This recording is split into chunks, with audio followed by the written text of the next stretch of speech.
आज मैं आप लोगों को दो लोगों की वीडियो दिखाने के लिए जा रहा हूँ। छोटी सी क्लिप है, 2 मिनट की। इस वीडियो को देखेंगे आप इन लोगों को अच्छे तरीके से जानते होंगे कौन है ये लोग, किस तरह की बात करते हैं। जब ये बात करते हैं तो इनकी बात, इनके मुंह से निकली बात किस तरह लोगों के दिलों में घर कर जाती है, कितने ये देश के वफादार हैं। हाँ, मैं समझता हूँ कि आप इनको अच्छे तरीके से जानते होंगे। और जो अजमेर शरीफ का जो मुद्दा चल रहा है, ख्वाजा गरीब नवाज के आस्थाने का, उनकी अजमेर शरीफ दरगाह का जो मुद्दा चल रहा है, उस पर क्या बयान दिया है इन्होंने। आपसे गुजारिश है इनकी वीडियो को देखें, इनकी बात को सुने, उसके बाद में इनकी बात का मैं जवाब दूंगा इंशाअल्लाह। देखें इस वीडियो को। हमारे हिंदू राष्ट्र में हर एक जमीन पे अधिकार सिर्फ हमारे हिंदू समाज का है। अच्छा, अजमेर शरीफ दरगाह पे शिव मंदिर है, ये जो दावा हमारे हिंदू पक्ष ने रखा था, अच्छा, एप्लीकेशन को कोर्ट ने स्वीकारा है।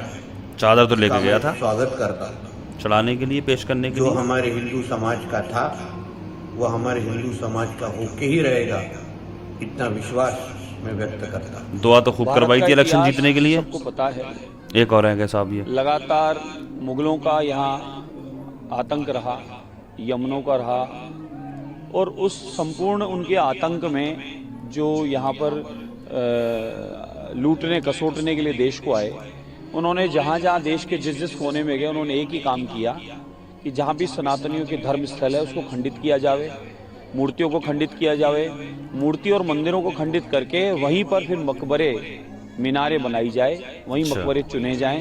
हालांकि कुरान के माध्यम से ये चलें तो इनके यहाँ पर किसी भी मकबरे की पूजा करना या उसका निर्माण करना वो मना है। फिर भी इस प्रकार का किया गया क्योंकि लैंड जिहाद था, सीधा सीधा ज़मीनें कब्जा करने का काम था कि हमारी ज़मीनें कब्जा रहे ज़्यादा ज़्यादा। पूरे भारतवर्ष में प्राचीन जितने भी धर्म स्थल थे, अध्यात्म केंद्र थे, मठ मंदिर आश्रम थे, उन सबको मिटाने का काम इन मुगलों ने किया। अब मुगल जा चुके हैं तो मुगलों का, अंग्रेजों का भी अब अस्तित्व यहाँ रहना नहीं चाहिए। इसलिए अब पुनः प्राचीन स्थानों को जीर्णोद्धार कराने की आवश्यकता है। देख लिया आपने इस वीडियो को। ये वही लोग हैं जो संविधान का खून करते हैं। ये बेलगाम हो चुके हैं, इस कदर बेलगाम हो चुके हैं, संविधान का खून करते हैं। और ये क्यों हो चुके हैं बेलगाम, ये सब अच्छे तरीके से जानते हैं। क्यों? क्योंकि इन पर कानून काम नहीं कर रहा है। और कहीं ना कहीं ऐसा लगता है कि कानून को भी यही चला रहे हैं, कानून भी जो है वो इनके हाथ में है। क्यों? इसलिए जो इनके मुंह में आता है वो बोलते रहते, वो बोलना शुरू कर देते हैं। सबसे पहले बात करेंगे नीतीश राणे के ताल्लुक से। क्या कह रहा है भाई? क्या कह रहा है कि हिंदू राष्ट्र है ये। कहाँ लिखा है? कहाँ से पढ़ लिया? संविधान कह रहा है इस बात को? किस बेस पर कह रहा है कि ये हिंदू राष्ट्र है?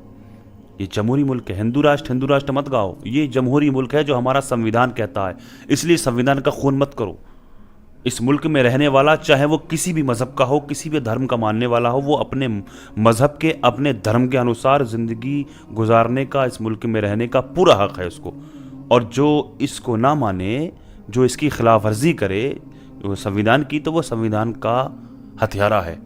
ये अच्छी तरीके से समझ लें आप। हाँ, जो इसकी खिलाफ वर्जी करे वो संविधान का कातिल है, संविधान का हथियारा है वो। इस मुल्क के हिंदुस्तान के हर नागरिक को, हर मज़हब के मानने वालों को पूरा हक है, वो अपने मज़हब के अनुसार ज़िंदगी यहाँ पर गुजार सकता है, वो रह सकता है। ये जमहूरी मुल्क है, ये हिंदू राष्ट्र नहीं है। किस बेस पर कह दिया भाई? कहाँ लिखा है? दूसरी बात, रहा मामला अजमेर शरीफ का, तो ये जो वही बाबा है, आपने देखा होगा, क्या नाम है, बाबा बाल मुकुंड, जो राजस्थान में जिसने अनाप शनाप बोला था कि स्कूल में जा करके जाने क्या क्या बोला था हिजाब को लेकर के, किस तरह की बातें की थी, बहुत अनाप शनाप बोला था। ये वही बाबा है, वही है ये। तो ये जो करते हैं ना, ये सिर्फ और सिर्फ अपनी सियासत चमकाने के लिए करते हैं। ये सब जानते हैं, अपनी सस्ती शोहरत पाने के लिए, सस्ती शोहरत हासिल करने के लिए मज़हब इस्लाम पर बोलते हैं। जब जिनको कोई जानता और पहचानता नहीं है तो वो मज़हब इस्लाम पर बोलने लगते हैं। इनके पास सिर्फ और सिर्फ बस एक यही हथकंडा है, अपनी सस्ती शोहरत चमकाने के लिए, अपनी राजनीति चमकाने के लिए। इसलिए इतिहास पढ़ो, इतिहास। ये आरएसएस का टिपन्ना मत पढ़ो। ये आरएसएस का टिपन्ना पढ़ने वाले सिर्फ और सिर्फ संविधान का कत्ल करते हैं, संविधान का खून करते हैं, संविधान की धज्जियां उड़ाते हैं। इस मुल्क के गद्दार हैं जो आरएसएस का टिपन्ना पढ़ने वाले। इतिहास पढ़ो, इतिहास, तारीख पढ़ो पहले।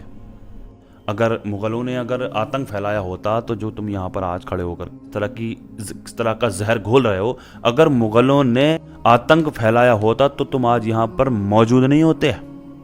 हमारा कुरान, हमारी शरीयत, हमारी हदीस, हमारा इस्लाम इस चीज़ की बिल्कुल इजाज़त नहीं देता कि किसी के धर्मस्थल को तोड़ा जाए और उसको तोड़ करके वहाँ पर अपना धर्मस्थल बनाया जाए, अपनी मस्जिद बनाई जाए या मज़ार बनाई जाए। वहाँ पर कतई इजाज़त नहीं देता इस चीज़ की, जायज़ ही नहीं है, जायज़ ही नहीं है। वहाँ पर अगर किसी की भी जगह में अगर मस्जिद बना करके वहाँ पर अगर हम नमाज़ पढ़ेंगे, हम अपनी इबादत करेंगे तो वो जायज़ ही नहीं, हो नहीं पाएगी, वो इबादत होगी नहीं। तो ये कैसे अगर अब भी इस बात पर भी भरोसा नहीं है, इस बात पर भी विश्वास नहीं है, तो देखा नहीं मस्जिद बाबरी को जो मिस्मार किया, वहाँ पर सारी तहकीकात ही हुई, वहाँ पर खुदाई हुई, वहाँ पर कुछ मिला? क्या मिला? वहाँ पर आज भी ऑन रिकॉर्ड मौजूद है सुप्रीम कोर्ट के अंदर कि वहाँ पर कोई भी सारी तहकीकात करने के बाद वहाँ पर कोई भी इस तरह की एक ज़र्रा बराबर भी ऐसी कोई चीज़ नहीं मिली जिसको देख करके, ऐसा कोई सबूत नहीं मिला जिसको देख करके जो ये कहा जा सके कि पहले मंदिर मस्जिद थी और उसके बाद में मंदिर बनाया गया यहाँ पर। लेकिन आस्था की, सिर्फ और सिर्फ आस्था की बुनियाद पर फिर भी मस्जिद बाबरी के हक़ में फ़ैसला आया कोर्ट का। इसके बावजूद भी आस्था की बुनियाद पर वहाँ पर जो है मस्जिद को मिस्मार कर दिया गया और वहाँ पर मंदिर बना दिया गया। अब तो मंदिर बन गया भाई, अब क्या किया जाए भाई? समझो, इस मुल्क में रहने वालों, मेरे अजीज़, समझने की कोशिश करो। अब तो मंदिर बन गया वहाँ पर, अब राजनीति का मुद्दा ख़त्म हो गया। तो इसलिए अपनी राजनीति चमकाने के लिए सब कुछ हो रहा है, सिर्फ और सिर्फ मुद्दों से भटकाने के लिए हो रहा है, विकास से भटकाने के लिए सब कुछ हो रहा है। ये जो महाराष्ट्र में देखा नहीं, जहाँ पर 400 सीटें, 400 वोट हैं, तो वहाँ पर 600 वोट कहाँ से डल गए? और जहाँ पर मुसलमान वोट डालने के लिए जा रहे हैं तो उनको रिवॉल्वर दिखा कर ज़बरदस्ती इनको रोका जा रहा है वोट डालने से लिए। इससे भटकाया जाता है, इस तरह के मुद्दों से भटकाया जाता है। 12-13 साल से बेरोजगारी चरम पर है, इन सब चीज़ों से भटकाया जा रहा है, भटका करके इधर लाया जा रहा है अपनी राजनीति चमकाने के लिए, सिर्फ और सिर्फ। इसलिए अपने अंदर की इंसानियत को जगाओ और समझो, अपने बच्चों का भविष्य बर्बाद मत करो, समझने की कोशिश करो। फिर सिर्फ भटकाया जाता है। और अगर जो नेता हैं भी, तो उन नेताओं से मैं कहता हूँ, भाई तुम्हें नेता चुना जाता है कौम के लिए, भाई अपने अंदर की तुम भी इंसानियत को जगाओ, अपने अंदर की इंसानियत को जगाओ। कानून से भी मैं यही बात कहना चाहता हूँ, इस मुल्क को कहाँ लेकर के जाना चाहते हो यार? अपने अंदर की इंसानियत को जगाओ, मुल्क के लिए कुछ करना चाहते हो तो करो इस मुल्क के लिए। इस मुल्क को तबाह बर्बाद मत करो, इस मुल्क में नफ़रत की आग मत लगाओ, इस मुल्क को नफ़रत की आग में मत झोंको। अल्लाह की बारगाह में दुआ है, अल्लाह पाक हिदायत अता फरमाए, समझ अता फरमाए। अल्लाह पाक दुनिया के तमाम मुसलमानों की इज़्ज़त व आबरू की, जान और माल की हिफाजत फरमाए। दुनिया में जहाँ कहीं भी परेशान हाल मुसलमान हैं, सबकी परेशानियों को दूर फरमाए। जो बीमार हैं अल्लाह पाक उनको शिफा अता फरमाए। खुसूसियत के साथ अभी जितने भी लोग इस वीडियो को देख रहे हैं, हम सब में से कोई भी अगर बीमार है, कोई भी किसी भी मर्ज़ में मुब्तला है, हम सब के अज़ीज़ व अक़ारिब, मुहब्बीन, मुताल्लिक़ीन, अहबाब, सबको जुमला अमराज से शिफायाबी अता फरमाए। जो बेरोज़गार हैं उनको जायज़ रोज़गार अता फरमाए। जो बे औलाद हैं उनको नेक स्वालिह औलाद अता फरमाए।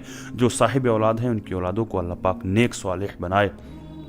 दुनिया भर में जहाँ कहीं भी बेकसूर मुसलमान जेलों में कैद हैं, अल्लाह पाक उनको बाइज़्ज़त रिहाई अता फरमाए। जो बेजा मुक़द्दमाबाज़ियों में फंसे हुए हैं उनको उससे छुटकारा नसीब फरमाए। जिन भाइयों बहनों ने कमेंट्स के ज़रिए दुआओं की दरख्वास्त की है, अल्लाह पाक सबकी जुमला परेशानियों को दूर फरमाए, सबकी दिली जायज़ तमन्ना को अल्लाह पाक कबूल फरमाए। आका के सदक़े में मेरी दुआओं को अल्लाह पाक अपनी बारगाह में कबूल फरमाए। आमीन या रब्बल आलमीन। अस्सलामु अलैकुम व रहमतुल्लाहि व बरकातुहू।